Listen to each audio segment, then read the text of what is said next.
Hello guys, welcome to my channel. तो आज मैं एक लाख तरीका से एलक्यूएल एनालिसिस दूंगा।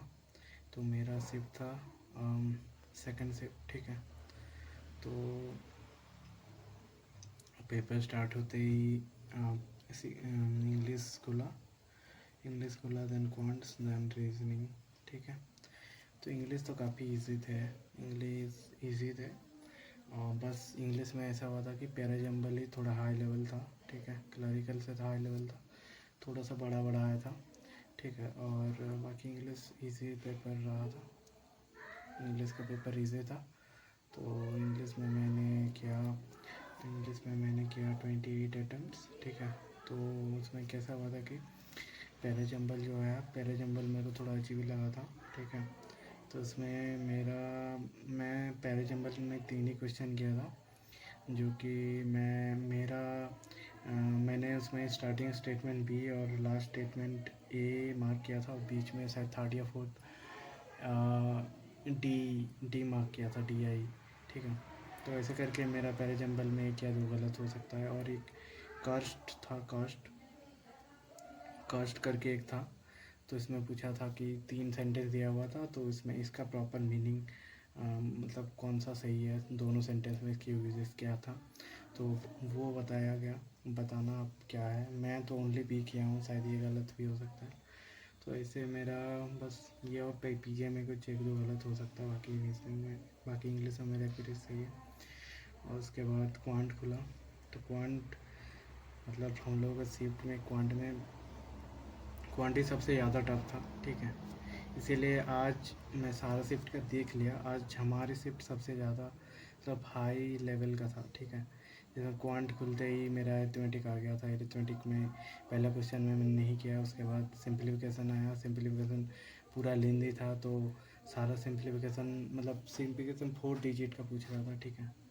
4 डिजिट्स का पूछ रहा था। उसके बाद मैं सिंप्लीफिकेशन ऐसे यूनिट डिजिट से कर रहा था, बट यूनिट डिजिट से नहीं कर पाया, तो मतलब नहीं आ रहा था आंसर। तो उसके बाद मेरे को काट करके फिर से वापस मेरे को करना पड़ा था। तो ऐसे कर करके बहुत टाइम टेकिंग था। तो सिंप्लीफिकेशन काफ़ी लेंदी थे।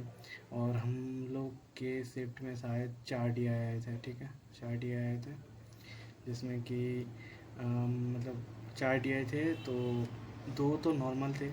एक तो तुम्हारा ए बी सी डी ऐसे करके था, और चीज़ केक या ऐसा कुछ वो लोग पसंद करते हैं। उसमें संडे मंडे ऐसे डेज थे, ठीक है। और एक और था कुछ तो था, ए और बी था उसमें, ठीक है। उसमें कुछ ए और बी 2 वेरिएबल थे, ठीक है। तो उसके ऊपर एक डी आई था, तो ऐसे 2 डी आई इसका आ गया। और 2 डी आई मेरे को तो लग रहा था कि भाई ये अरिथमेटिक है कि डी आई है, क्या है। 2 कैसलेट आया था, ठीक है। तो कैसलेट आया था, एक सेकंड कॉल आ रहा। तो 2 एरिथमेटिक मतलब मेरे को समझ में नहीं आ रहा था कि ये एरिथमेटिक है या फिर कैसलेट है, ये मेरे को समझ में नहीं आया था। तो 2 कैसलेट आया था एरिथमेटिक वेस, ठीक है। जिसमें एक मिक्सचर एलिगेशन वाला था, और एक पार्टनरशिप वाला था, या फिर एक तुम्हारा वो क्या कहते हैं वो एक्सपेंडिचर सेविंग्स वो वाला था, ठीक है। तो ये 2 था। इसमें से मेरा एक के सिलेक्ट में मैं फंस गया था, जिसमें एक का वैल्यू निकालना था, वो मिक्सचर एलिगेशन वाले में। हाँ, मिक्सचर एलिगेशन में उसमें मैं थोड़ा सा फंस गया था, जिसमें एक्स का वैल्यू निकालना था, ठीक है। और बाकी शायद मैं ये सब करते करते मेरा टाइम तो ख़त्म हो गया था। उसके बाद एक शायद एरिथमेटिक का था। एरिथमेटिक में एरिथमेटिक में क्या हाँ एरिथमेटिक में एक कोई पर्सन था। उसका क्या था कि वो 2 पर्सन थे, 2:3 या ऐसे कुछ रेशियो में थे।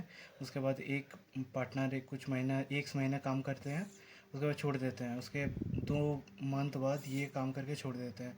उसके बाद उसका प्रॉफिट का रेशियो शायद था उसके, शायद वो कितना मंथ बाद छोड़े थे, या बी कितना मंथ बाद छोड़े थे, ऐसा कुछ था। शायद CND वाला ये था। तो ये मैं शायद किया था, ठीक है। तो ये कर करके मेरा क्वांट में 22 अटैम्प्ट रहा, ठीक है। उसके बाद से रीजनिंग स्टार्ट करते हैं। तो रीजनिंग में स्टार्टिंग में ही मेरा एक मिसलेनियस आ गया था, वो जो SSC वेस्ट होता है, जो PR वेस्ट जो होता है, उसको मैं स्किप कर दिया था। बाकी मैं रीजनिंग स्टार्ट किया, बाकी पज़ल आया, पज़ल मैं करता गया। वो स्टार्टिंग में स्टैक बेस वाला पज़ल आया था, उसमें मैं 2-2.5 मिनट में बन गया था पूरा। तो ऐसे ही पूरा रीजनिंग तो मेरा पेपर बहुत अच्छा गया। मैं रीजनिंग मेरा अच्छे से सब सारा मैं बना लिया। बस रीजनिंग में एक ही क्वेश्चन मेरा छूटा, वो है फॉरवर्ड बैकवर्ड वाला। बाकी सारा पज़ल सब कुछ ब्लड रिलेशन भी बन गया था। बस वो शायद सी और ए या कुछ तो था, तो वो ब्रदर एंड सिस्टर थे, ठीक है। तो वो मैं एक साइड इधर साइड लेके किया था, इस साइड तो मतलब सी का शायद एम फीमेल थी, तो एम शायद सी का मैं वाइफ लेके किया था, उससे नहीं हो रहा था, तो एक का करके किया। मतलब कोई एक का करके कर रहा था तो उसमें नहीं आ रहा था, तो एक दूसरे का करके किया तो उसमें आ गया था। तो ब्लड रिलेशन भी इजी था, तो इसमें मेरा अटेम्प्ट रहा 34। तो ये सब मिला के मेरा अटेम्प्ट होता है 84। तो आप लोग भी बताइए, आप लोगों का अटेम्प्ट कितना है, कैसा रहा पेपर।